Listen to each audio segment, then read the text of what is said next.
नमस्कार, मैं हूं आपके साथ अक्षिता मौर्य। आप देख रहे हैं न्यूज़ 7 हिंदी। आइए नजर डालते हैं देश की तमाम बड़ी खबरों पर। पहलगाम आतंकी हमले की एफआईआर ने कई बड़े खुलासे किए हैं।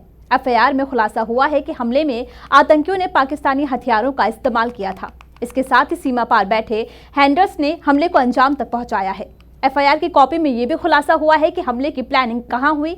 एनआईए मामले की जांच में जुटी है। आतंकी हमले को लेकर बड़ी जानकारी सामने आई है कि पाकिस्तान में बैठे हैंडर्स ने इसे हमले का पूरा प्लान बनाया था। उन्होंने आतंकियों के भारत में जाने का रास्ता भी तय किया था। हैंडलर्स ने आतंकियों के लिए हथियार भी उपलब्ध कराए। हमले में पाकिस्तानी हथियारों का ही इस्तेमाल हुआ था। इस हमले के बाद कुल 8 धाराओं में एफआईआर दर्ज हुई है। भारतीय न्याय संहिता यानी बीएनएस 2023 की धारा 103, 109, 61, 7, 27, 16, 18 और 20 के तहत एफआईआर दर्ज हुई है।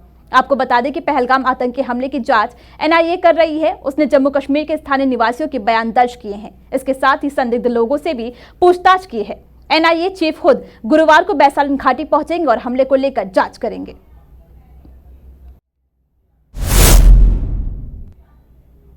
पहलगाम आतंकी हमले के बाद से भारत लगातार पाकिस्तान के खिलाफ कड़े फैसले ले रहा है। सरकार ने बुधवार को पाकिस्तानी विमानों के लिए एयर स्पेस बंद करने का फैसला लिया है, लेकिन इससे पहले पिछले 9 दिन में भारत ने जमीन, पानी और हवा हर मोर्चे पर पाकिस्तान को पटकनी देने के लिए कई सख्त कदम उठाए हैं। 22 अप्रैल को पहलगाम में पर्यटकों को निशाना बनाकर किए गए आतंकी हमले में 26 लोगों की जान गई थी। आपको बता दें कि हमले के अगले दिन ही यानी 23 अप्रैल को प्रधानमंत्री नरेंद्र मोदी की अध्यक्षता में सुरक्षा मामलों से जुड़े कैबिनेट कमेटी की बैठक हुई थी और इस मीटिंग के खिलाफ 5 बड़े फैसले लिए गए हैं। भारत ने सबसे पहले पाकिस्तानी नागरिकों को अपनी जमीन से खदेड़ने के लिए आर्टरी बॉर्डर चेक पोस्ट को बंद कर दिया ताकि कोई भी पाकिस्तानी नागरिक भारतीय वीजा होने के बावजूद देश में दाखिल ना हो सके। इसके साथ ही सीसीएस की बैठक में पाकिस्तान में मौजूद भारतीय दूतावास को बंद करने का फैसला लिया गया था। ये कूटनीतिक दबाव डालने के लिए उठाया गया एक सबसे बड़ा कदम है। साथ ही भारत में मौजूद सभी पाकिस्तानी राजनयिकों को 48 घंटे के भीतर देश छोड़ने का आदेश दिया गया। वहीं अब भारत सरकार ने पाकिस्तान के विमानों के लिए अपने एयर स्पेस को बंद करने का फैसला किया है। पाकिस्तान के लिए भारत का एयर स्पेस 30 अप्रैल से 23 मई तक के लिए बंद रहेगा, जिससे पड़ोसी मुल्क को भारी आर्थिक नुकसान होगा।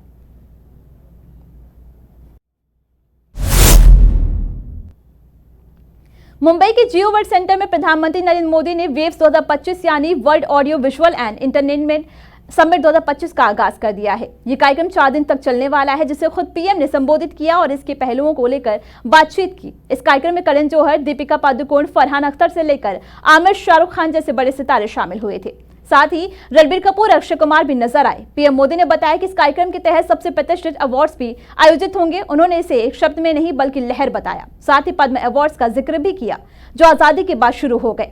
पीएम मोदी ने बताया कि उन्होंने पद्म अवार्ड्स को पीपल पद्म बना दिया। जो दूर दराज रहकर देश की सेवा कर रहे हैं उन्हें भी नवाजा जाता है।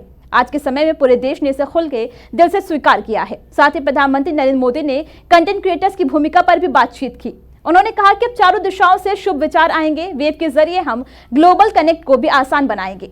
भारत से दूर जो भी देशवासी रह रहे हैं वे भी इससे जुड़ पाएंगे। इसके जरिए भारत की कहानियों को जानने का मौका मिलेगा जो सबसे प्रेरणा देगी और जुड़ाव महसूस करेगी। पीएम मोदी ने टेक्नोलॉजी पर भी जोर दिया। साथ ही उन्होंने मानवीय संवेदनाओं को बनाए रखने के लिए एक्स्ट्रा एफर्ट्स की जरूरत है। हमें इंसान को रोबोट नहीं बनने देना है, हमें इंसान को अधिक संवेदनशील और समृद्ध करना है। भारत की हर गली में कहानी है, हर पर्वत एक गीत है, हर नदी कुछ न कुछ गुनगुनाती है। आप भारत के 6 लाख से ज्यादा गांवों में जाएंगे तो हर गांव का अपना एक फोक है, स्टोरी टेलिंग का अपना एक खास अंदाज है। यहां अलग अलग समाजों ने लोक कथाओं के माध्यम से अपने इतिहास को अगली पीढ़ी तक पहुंचाया है। पहलगाम आतंकी हमले के बाद भारत और पाकिस्तान के बीच तनाव काफी बढ़ गया है। इस बीच एआईएमआईएम चीफ असदुद्दीन ओवैसी ने पाकिस्तान के खिलाफ कड़ी कार्रवाई की मांग की है। ओवैसी ने कहा कि इस बार घर में घुसकर मारना नहीं बल्कि घर में घुसकर बैठ जाओ, बार बार टेररिस्ट अटैक नहीं होना चाहिए। ओवैसी ने कहा कि बीजेपी कहती है घर में घुस के मारेंगे, अगर आप इस बार कार्रवाई कर रहे हैं तो घर में घुसकर बैठ जाना। ये भारतीय संसद का संकल्प है कि पीओके हमारा है। सभी विपक्षी दल सरकार से कह रहे हैं कि आतंकवाद का खात्मा होना चाहिए। इससे पहले भी अज़ुद्दीन ओवैसी ने पहलगाम में हाल ही में हुए आतंकवादी हमले को लेकर पाकिस्तान पर तीखा हमला किया था। उन्होंने कहा था कि भारत सरकार पाकिस्तान के खिलाफ कड़ा एक्शन ले। सरकार के हर फैसले का उनकी पार्टी समर्थन करेगी।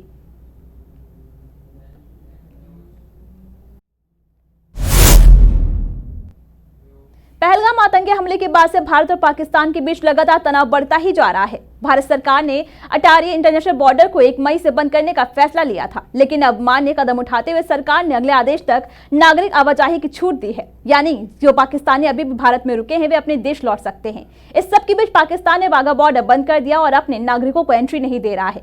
एक भी पाकिस्तानी नागरिक को गुरुवार 1 मई 2025 की सुबह से अपने देश की सीमा में एंट्री नहीं मिली है। वहीं भारत ने साफ किया है कि पाकिस्तानी नागरिक जो भारत में फंसे हुए हैं वे अपने वैलिड ट्रैवल वीजा और आवश्यक दस्तावेजों के साथ अगले आदेश तक अपने देश वापस लौट सकते हैं। भारत के ये कदम न केवल राजनयिक संतुलन बल्कि मानवाधिकारों की रक्षा की मिसाल है। वहीं आपको बता दें कि केंद्र सरकार के आदेशों के बाद से अब तक 929 नागरिक पाकिस्तान से भारत जा चुके हैं। 24 अप्रैल को 28 नागरिक, 25 अप्रैल को 191, 26 अप्रैल को 81 नागरिक, 27 अप्रैल को 237 नागरिक, 28 अप्रैल को 145 और 29 अप्रैल को 104 और 30 अप्रैल को 140 पाकिस्तानी नागरिक अटारी वाघा बॉर्डर से जा चुके हैं।